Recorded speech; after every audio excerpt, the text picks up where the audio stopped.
If we want to explore the dark side of the moon, what do we need to do for this exploration?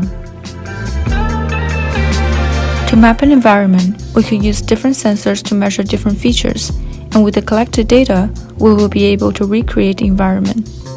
We have chosen 3 sensors for our system. We've got a 9 degree of freedom IMU sensor, which we will be using mainly to monitor the motion of our rover. The sensor will allow us to know which direction the rover is going, whether it's moving in a straight line, as well as its current velocity and acceleration. We have a second IMU sensor with a 6 degree of freedom. We will be using it as an inclinometer to measure the angle of the ramp the rover is on. Our third sensor, the LiDAR, measures the distances between objects, and from this we are able to determine the relative location of different objects in the field. For visual data, we prepared a camera that can be controlled remotely. From this, we will be able to stream video and take pictures that can guide our exploration and be used for mapping. Because this is the dark side of the moon, we will also need lights for the camera. We chose this flashlight to be our source of light. Our camera system will be controlled by a Raspberry Pi, which is connected to our computers via Bluetooth. To simulate a real moon mission, we will have our rover send the data to the central unit, which then transmits the data all the way back to Earth.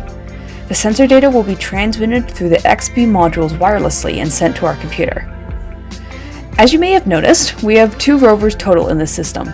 This black rover is the main explorer carrying all the sensors, so we need it to be able to run smoothly and stay stable even when running up and down on a ramp.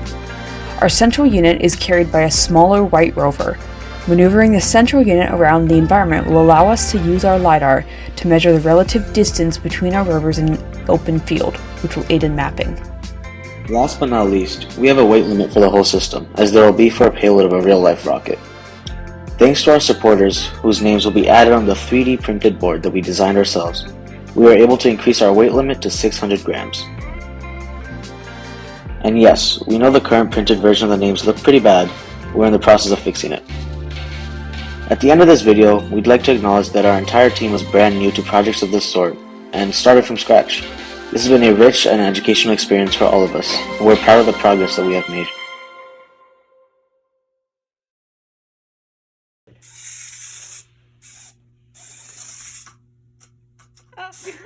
No!